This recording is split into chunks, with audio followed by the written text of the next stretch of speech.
최근 스토킹에 시달리던 여성이 보복범죄에 살해된 서울 신당역 살인 사건 등으로 스토킹 범죄에 대한 걱정 갈수록 커지고 있습니다.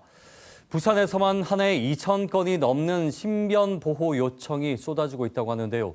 그런데 이를 맡을 전담 인력은 경찰서마다 한두 명에 그치는 수준입니다. 보도에 정민규 기자입니다. 헤어진 여자친구의 어머니를 살해하고 동생을 크게 다치게 한 이석준. 스토킹하던 여성을 살해한 혐의로 붙잡힌 김병찬. 이들은 모두 경찰의 신변 보호를 받던 피해자나 그 가족에게 끔찍한 범행을 저질렀습니다.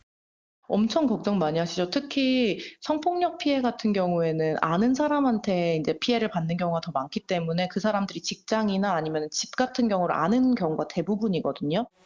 이처럼 스토킹 범죄에 대한 불안이 갈수록 커지고 있지만 피해자의 신변 보호를 비롯해 형사 절차 지원 등을 맡을 전담 경찰은 턱없이 부족합니다.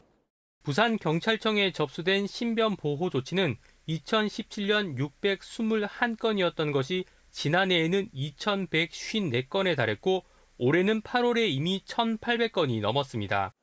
하지만 지난해를 기준으로 피해자 전담 경찰관은 경찰서별로 1명씩, 모두 합쳐도 15명에 그칩니다. 한 명이 143건의 신변 보호를 맡은 셈입니다. 이마저도 스토킹뿐 아니라 살인 같은 강력 범죄에서부터 성범죄, 가정폭력, 협박 피해자까지 도맡고 있습니다.